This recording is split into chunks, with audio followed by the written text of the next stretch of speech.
As our familiar world turns through time, distance on its surface is shrinking. Across an ocean that is now but hours wide lies what was once the New World. Time and distance have disappeared. Air routes probe out into other oceans, and the warm, romantic islands of the South Seas are at everybody's doorstep. Here in the blue Pacific lies New Zealand, long, thin islands about the size of Oregon or the United Kingdom. But this home of the New Zealanders is quite different from what you would expect South Sea islands to be.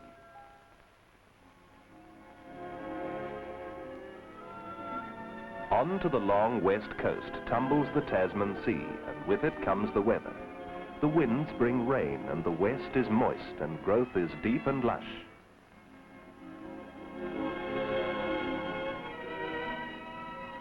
Where most of the bush has been felled, the west is patterned with farms. Leaving the coast, going inland, the country rises, climbing in rolling foothills up to the long chain of mountains that neatly divides the west from the east. In places, the Alps are always white behind the inland lakes. Here in the mountains, the rain clouds lose their moisture, and the foothills on the eastern side are dry. At last, the golden hills ease out to the plains squared with crops of grain and grasses, until the checkered plains in turn meet the eastern sea.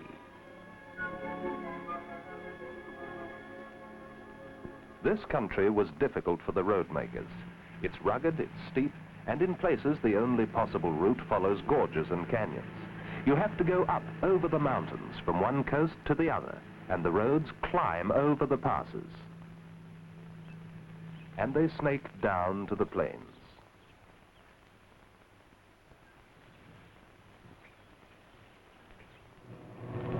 No New Zealander is content until he owns a car. There's one in the country to every 5 of us now. There's a tax on petrol, and most of it goes to the National Roads Board. As traffic increases, more and more arterial motorways are needed.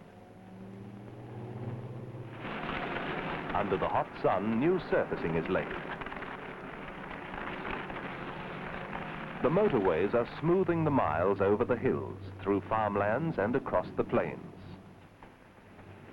The early morning traffic flows into the cities. Commuters from the suburbs read their papers in the 810 electric as it glides beside the sea. To get a railway line through New Zealand was a staggering engineering feat, even for our 3-foot 6-inch gauge.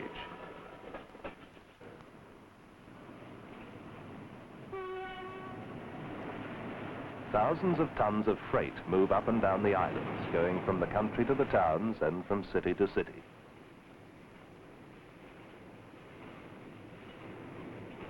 The throb of the diesels breaks the silence and then echoes across the rivers and plains.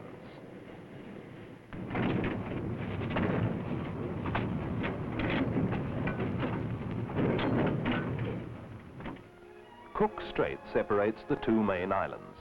Steamer expresses help to link the country together. Ships of 7,000 or 8,000 tons that can do 22 knots. This division of the country into 2 main islands costs us a lot in extra handling charges. The familiar ferry backs into the southern terminal as the sun slides up over the surrounding hills. Air freighters too shuttle across the strait. A unique system of loading cuts down the cargo handling as much as possible.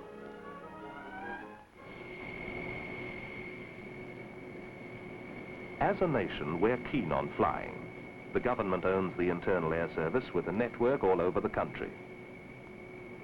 Its planes carried more than 500,000 passengers last year. It mightn't sound many, but it's a quarter of the population.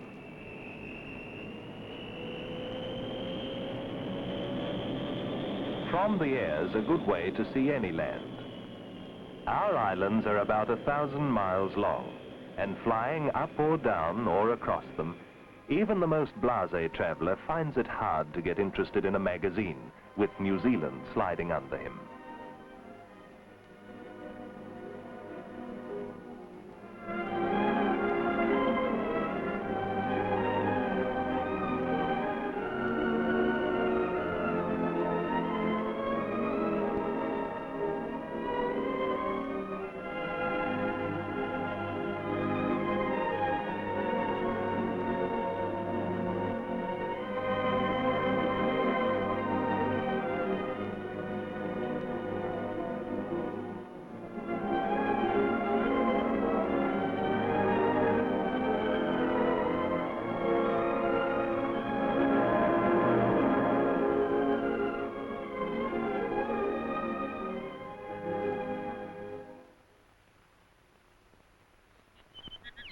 Few parts of the country are still as the Maoris found it 600 years ago.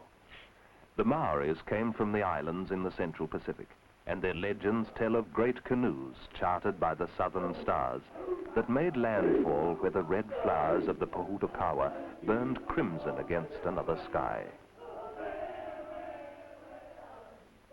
The first European settlers arrived from Britain in the 1840s. Today, brown and white live side by side. We're all New Zealanders. On the whole, we look like other people, a bit grimmer perhaps. They say we don't smile much. A little taller maybe, more easygoing. Nearly all of us are still of British stock, although immigrants have come from other European countries.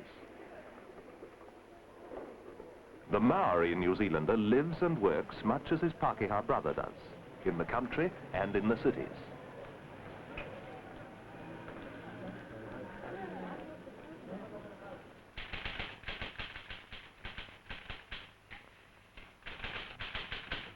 The Maoris are becoming more and more absorbed into a way of life so different from the old tribal communities of their ancestors. There are, however, still strong tribal affiliations, and on the marae, that's the clearing in front of a meeting house, the descendants of the warriors come together and listen to the wisdom of the elders. These elders, in parts of the country, have a strong and good influence on sections of the Maori people. Many of the younger folk, though, are inevitably drifting away from these old traditions and customs of the past. Between 6 and 7% of New Zealanders are Maori. They elect 4 representatives to Parliament every 3 years. New Zealand's a member of the British Commonwealth of Nations. We have our own Parliament, we make our own laws.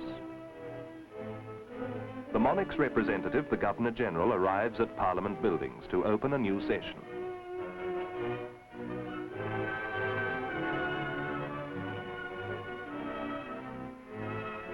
Part of the business this session will discuss will be our responsibilities to other countries in the Pacific. We've signed mutual security pacts, and we, like other nations, have to spend a large sum on defense. Lads, when they reach the age of 18, can join one of the regular forces. The Kiwis, as they used to call our men overseas, earned a reputation in both wars that their country is proud of. Soldiers are trained in jungle warfare, stalking imaginary enemies and practicing maneuvers in the quiet New Zealand bush, where there are not even snakes or insects to molest them.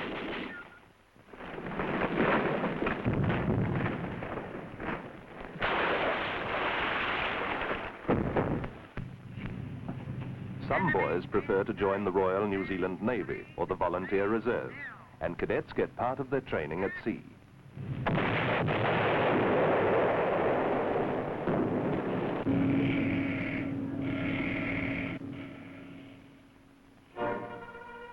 In the Air Force, training and tradition go hand in hand at a passing out ceremony where young pilots get their wings.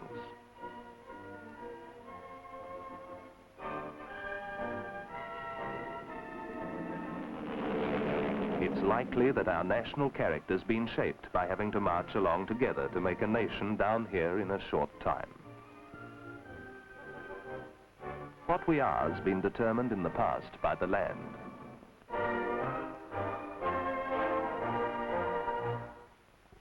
Now, of course, our educational system's largely responsible. Education's almost wholly state-administered and free. All New Zealanders attend the same sort of schools and most talk with the same sort of accent.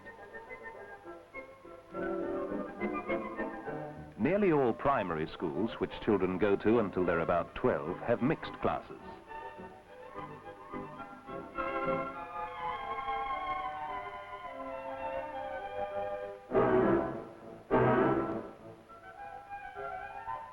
A good New Zealand haircut, short, back and sides. Not very pretty perhaps, but good for rugby scrums and swimming. Secondary school uniforms consist of shirts and shorts, and the boys wear these all the year round. Most of the schools have distinctive colours, and the schools are distinguished again by the caps. There are a few private schools and colleges, and many are patterned on similar schools in England, even to their quadrangles, chapels and oak trees. They're New Zealand boys, but their education is modelled on the English public school system.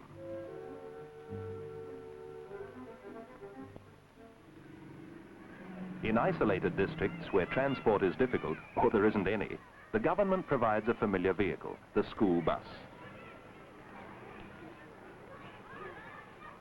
These collect children from outlying areas and deliver them to school on time. Some places are so isolated that children have little chance of getting to school. They ride out to the main road to collect the weekly lessons sent out by a branch of the education system, the correspondence school.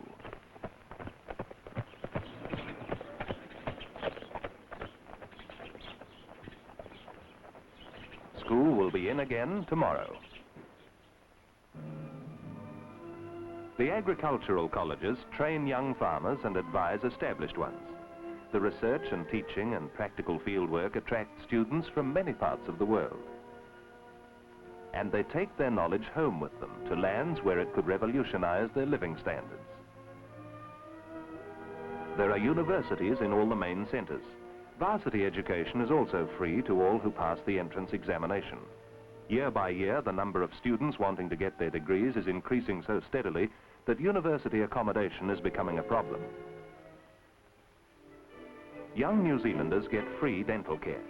The schools have dental clinics, even in the smaller country districts.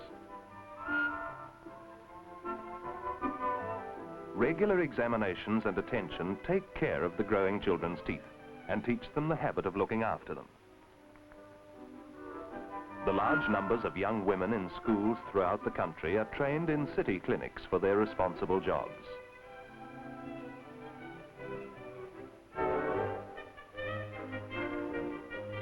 The New Zealand system of caring for babies is known locally as the Plunket, and it provides a free clinic service for expectant and nursing mothers.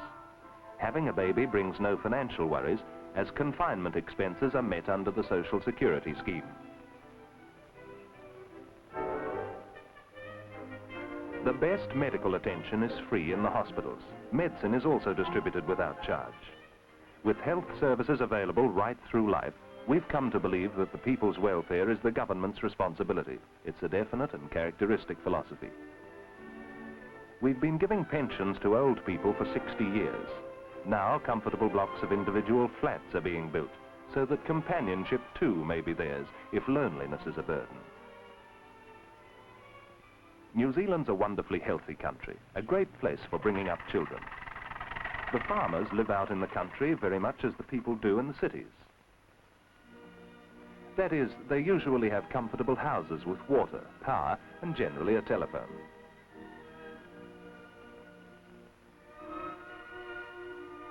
The houses are not large, except on the big runs, but they're well designed and equipped. The busy farmer's wife has all the gadgets and things necessary to make her work as easy and efficient as is possible.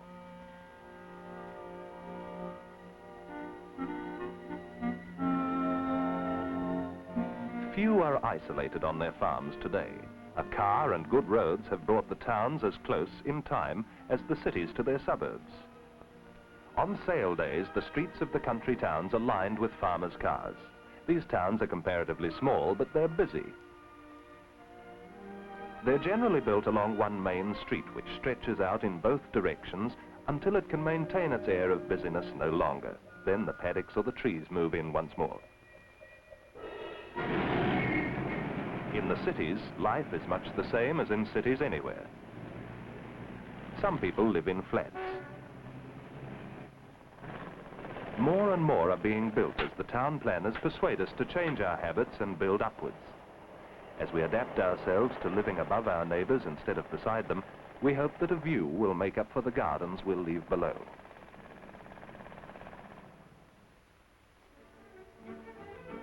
The growing population's bringing problems. The cities are beginning to sprawl. The suburbs seep out over the plains, growing and spreading until the hills or sea halt them. Some live in roomy houses in large grounds, but this kind of thing isn't typical. Although all our houses are different, we've evolved a type that suits us and the climate, so you'll notice a certain sameness about our homes.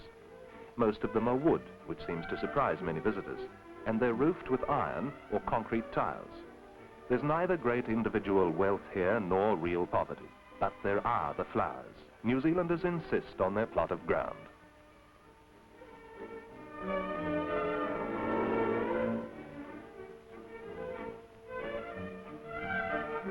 Generally, the wife looks after the flowers in front of the house. The husband's job is at the back, growing the vegetables and pruning the fruit trees, practical stuff. This domestic cooperation goes on in countless homes. The husband thinks he should help his wife get the washing up done and the children to bed, and she wouldn't hesitate to help him paint the living room or make a trolley for their son.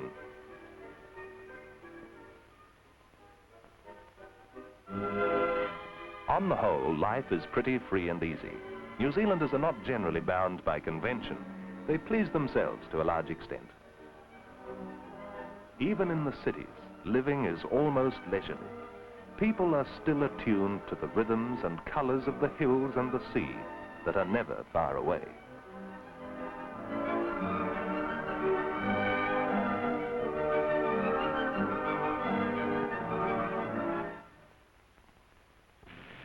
Nearly anything grows in New Zealand. The climate's much like France, only upside down, of course. It's warmer in the north and colder in the south. Some New Zealanders work in the vineyards and orchards as the grapes, citrus fruits and berries color and ripen in the harvest sun.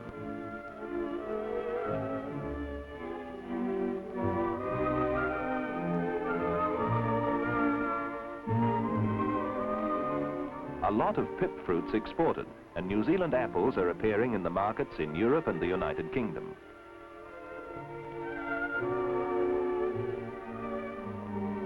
Around Nelson in the summer, the sharp scent of ripened hops hangs heavy in the sheltered valleys. Often these thin, papery blossoms are stripped from the vines by students who earn holiday money working in the hop fields.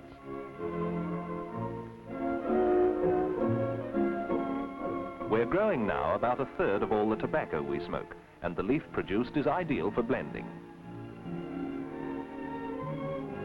An increasing number of people are being employed growing food for the deep freeze market.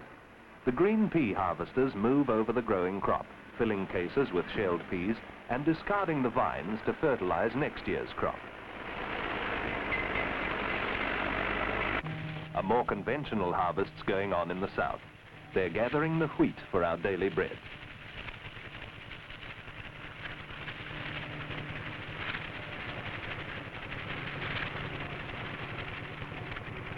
The ears are full, ripe and heavy as the harvesters move against them.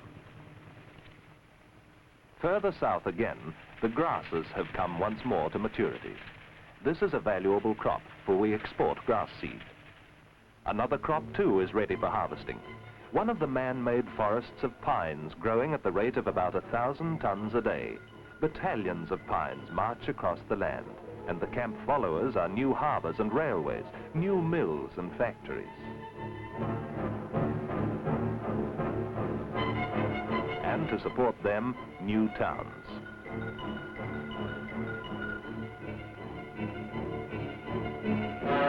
Our native timbers take centuries to grow, and they're becoming scarce. But the imported pines reach maturity here in 25 years. Sawn timber is an obvious product of the trees, but they're also digested in the hungry mills which turn out endless miles of wrapping paper and newsprint, pulp and wallboard. The slim alien trees have founded our third most important industry.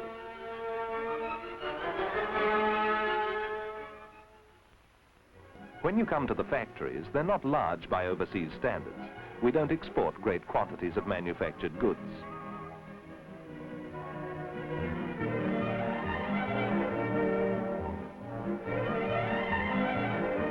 The mills and factories, though, make a great variety of goods, especially since the last war.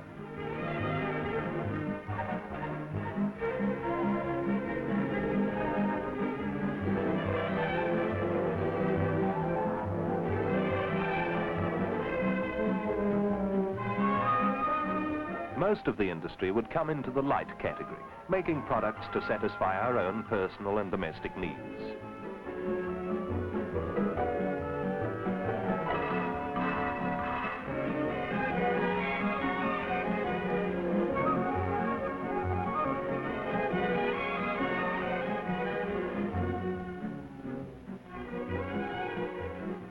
All work people must belong to unions. Conditions are good.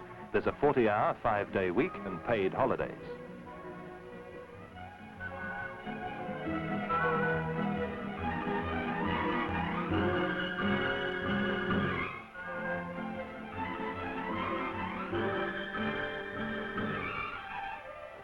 New Zealand's national economy is really dependent on the grass crop. It's a farming country.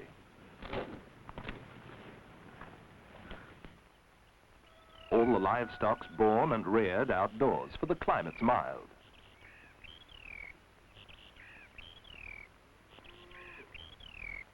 The farm layout's much the same anywhere. There's the farmhouse, the outbuildings, then the wool shed or milking shed.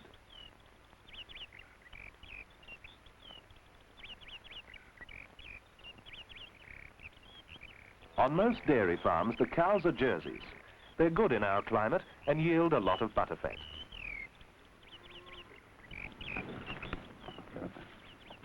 In some of the colder districts, the herds are Friesians. The milking sheds are arranged so that one man can easily handle 40 cows. He milks them with machines.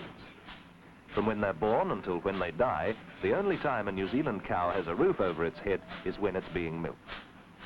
Milking over, the cows go straight on out through the bales.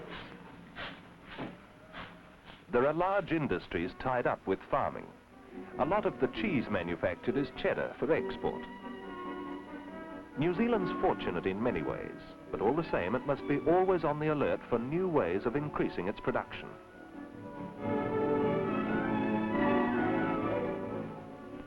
Butter making, of course, is one of the major industries. The churns turn out 200,000 tons a year. Research goes on continuously. It's very important to a farming country. The quality of wool is tested to enable breeders to improve their flocks.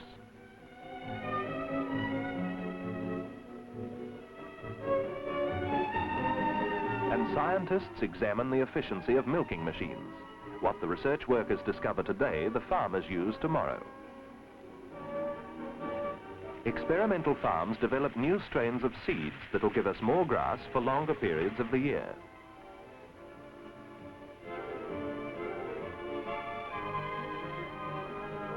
These government research stations also exhaustively test seeds to improve the quality of the country's pastures.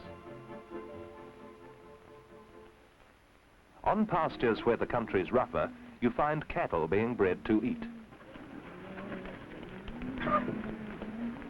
Generally, though, farmers run sheep and beef cattle together. It keeps the grass in good condition.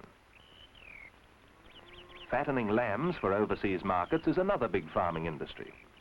The lambs are mustered when they're 10 weeks old. The dogs are almost human, and it would be quite impossible to run the farms without them. The fattest lambs are selected and marked with chalk. The others are drafted back to the paddocks again for further fattening.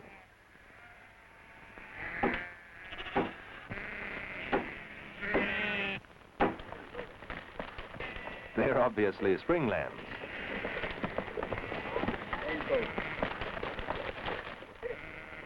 The prime animals are taken for a ride. Tomorrow they'll be frozen lamb, and a week later probably they'll be on another journey to the other side of the world. The quality of frozen meat is watched carefully. Only the perfect carcasses get the government's certification stamp. There are 46 million sheep in New Zealand, and 2.25 million of us. That means 20.5 sheep each.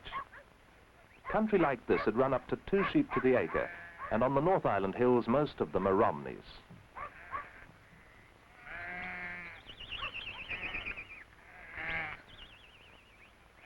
A flock of 400's brought down for the summer shearing by the farmer, with the help of a shepherd and a boy. In the south, on the dry side of the Alps, is a mountain plateau we call the high country. Here everything's different. The climate's cold and dry. The sheep are mostly merinos and half-breeds, and it takes 5 acres to support one sheep.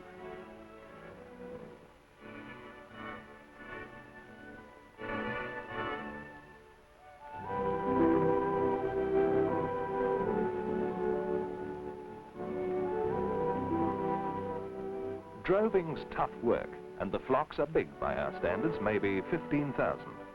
Mustering takes anything from days to weeks.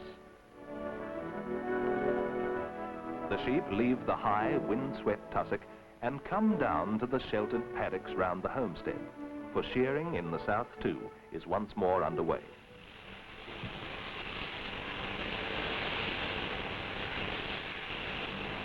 Sheep are shorn once a year, in summer. The whole business of getting the wool off the sheep's been studied. No effort, no movement is wasted.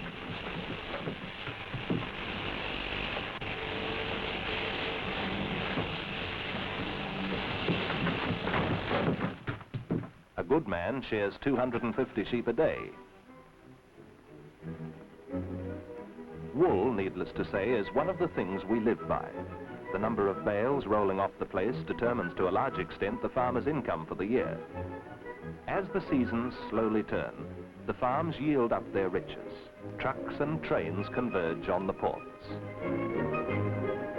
Wool, mutton, beef, hides, cheese, butter. Up they go in the New Zealand sunlight and down into the dimness of the holds to come out in a different season in who knows what weather on the other side of the world. By this we live. Ships from Britain, Europe and the Americas, gorged to the funnels, will carry off the wealth of our land.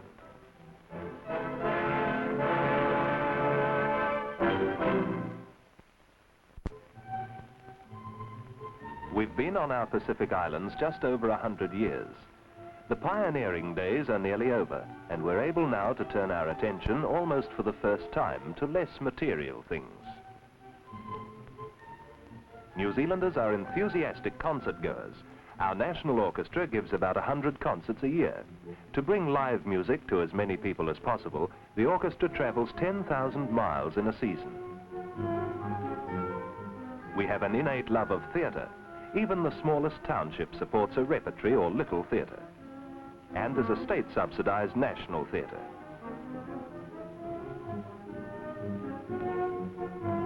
We've laid the foundations of the New Zealand Opera, and each season the audiences grow. The rise of the curtain on another production is eagerly anticipated. We are balletomanes. A ballet performance means a full house in New Zealand. The enthusiasm here for training has produced some of the bright stars of the Royal Ballet in England.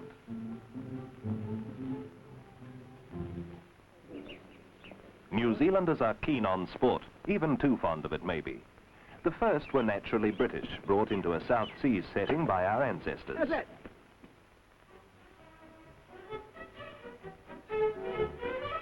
Fragile shells knife up the rivers under the willows. Even the willows the pioneers brought with them to remind them of home.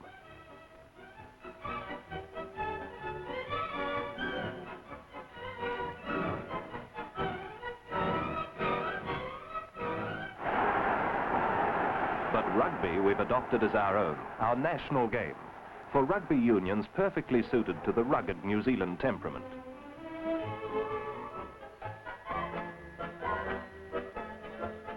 Lads learn the game at school, and they're very serious about it too.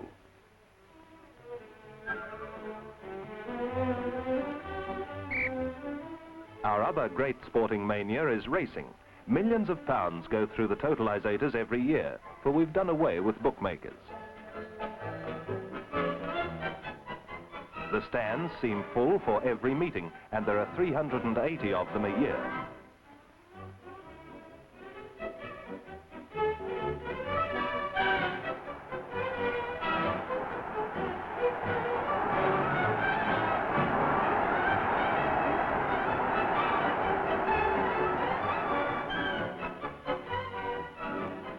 Boys march barefooted on the beaches and join life-saving teams.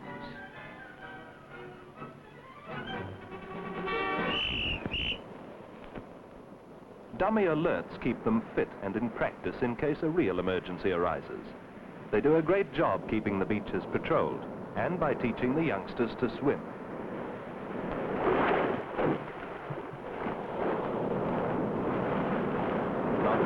the beaches are crowded, relatively speaking. There's always room for a family party to be on their own if they feel like it.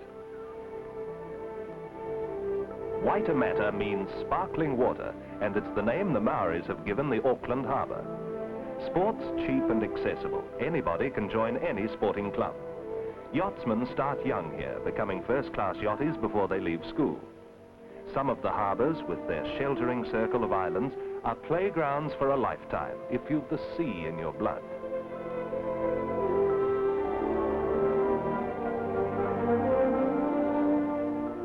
In the Bay of Islands, sportsmen fight out a battle with the great fish, pitting strategy and patience against hundreds of pounds of desperate determination.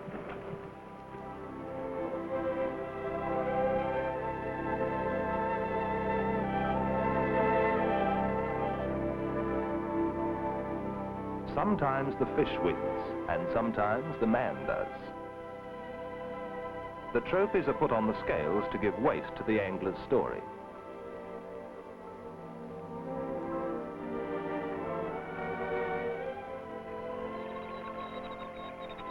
Others try the rivers and streams. Anybody can fish anywhere, provided you've paid the license fee. It's about £2 for the season.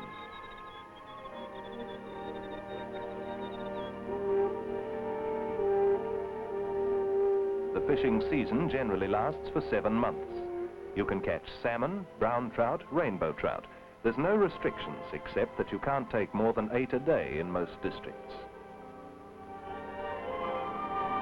There are fish too in the lakes, but not everybody going to the lakes does so to fish. There's no doubt in the world that New Zealanders have itchy feet. They've always the urge to be off and away, especially in the long summer vacation at Christmas. Then the whole population seems to be on the move. The motor camp is a good, inexpensive way for a large family to enjoy a break.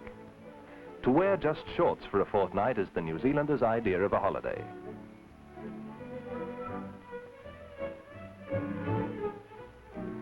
We're a great outdoors people. In the weekends, you'll see the trampers setting out.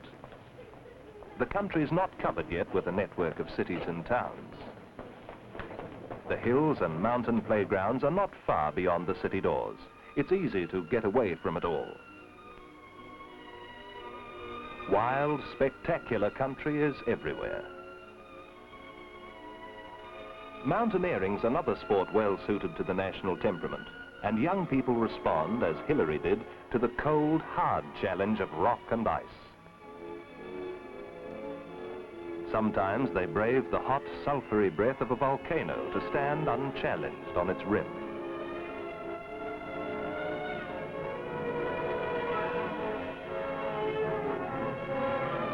There are simpler ways of climbing mountains, and chairlifts and tows take the drudgery out of skiing. The sparkling days can be spent dropping down, always down. Snow conditions are generally good from about June till October, but there's all the year-round skiing on the glaciers higher up.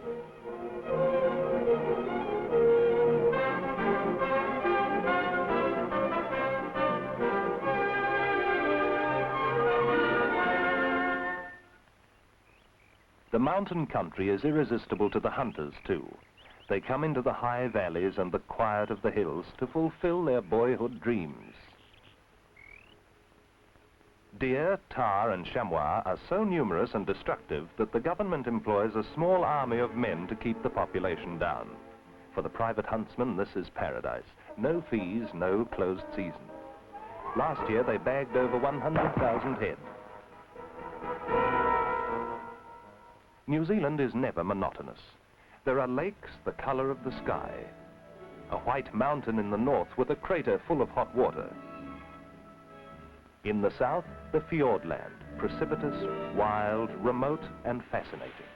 Tourists and visitors come into this granite stronghold, which once only the Maoris knew, and are surprised to find another tourist hotel. There are not many places today where man has not set his foot and built his fire. But parts of this region, so far, he's only looked down on, wondering.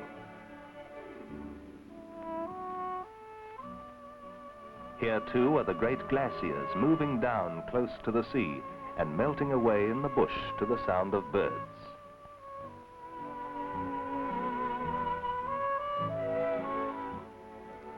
These empty palaces of turquoise and opal creak and rumble as they advance 5 feet a day towards the coast.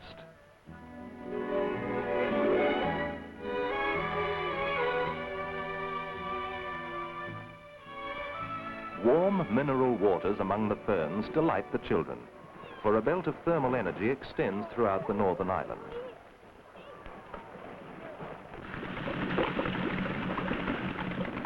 In some places, this activity is more pronounced, and the very earth trembles with imprisoned fury. Of course, the old Maoris filled these smoking valleys with myths and legends, and today their descendants conduct visitors over the well-worn pumice trails and recount the tall tales of the past.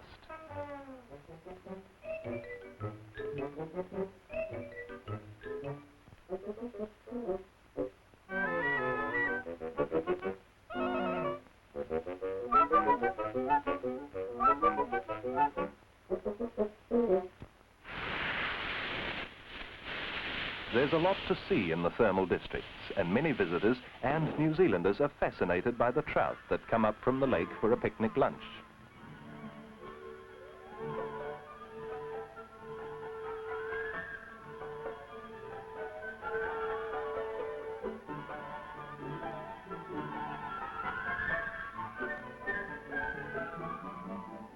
In the preserved Maori pa, or village at Rotorua, those with an interest in our history can see how the early people lived.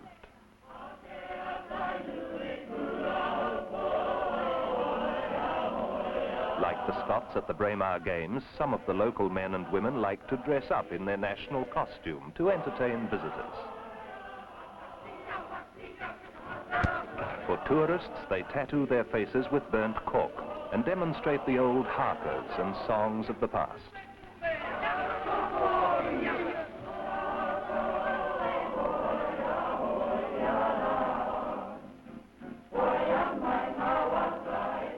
The click of flax skirts keeps time with the pat of poi balls as the women dance, moving to the rhythm of their Maori songs.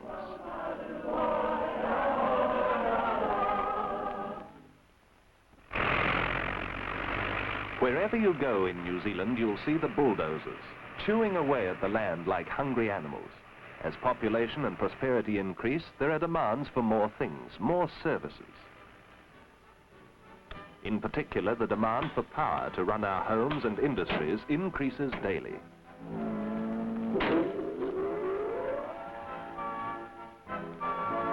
High in the air, nerveless men spin like spiders in a web of steel. Pylons stride across the land, carrying 220,000 volts in their arms to the waiting substations. We're throwing walls of concrete and steel across lakes, across rivers in a desperate effort to produce still more vital power. In the last few years, we've built a generating station in the coal fields in the heart of the Waikato dairylands.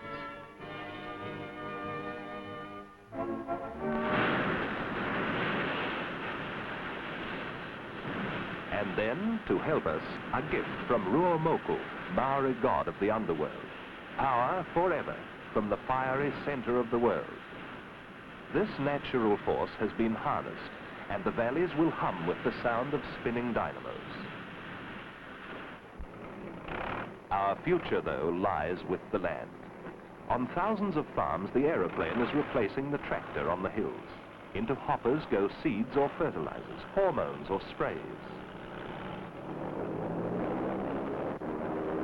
Expert pilots take off from airstrips leveled on the farms, and from the sky, poor pasture is eradicated, seed is sown, crops are fertilized, and disease is controlled. As production rises steeply, many farmers today consider their futures bound up with the aeroplane. The last frontiers are crumbling as assaults are being made against the wilderness of volcanic pumice land. The scrubs being felled and burnt, the soils treated and fertilized. In 2 years, instead of a generation, new farms are established. The roads and power lines move in across the hills. Frames of houses rise against the once lonely sky, and hammering echoes across raw paddocks until townships begin to appear. New families, as their grandfathers and great-grandfathers once did, prepare to start a new life and farm the land. Again, the crop is grass.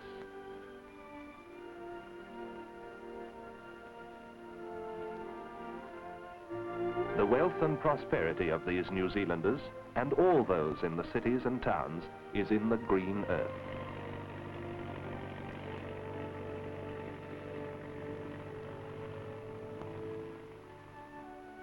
If we tend the land diligently, our future and our children's future seem secure, for New Zealand's blessed by a soft climate made from the weather by the shape of our country. The mountains and forests, lakes and plains of these long islands, the home of the New Zealanders in the Southern Sea.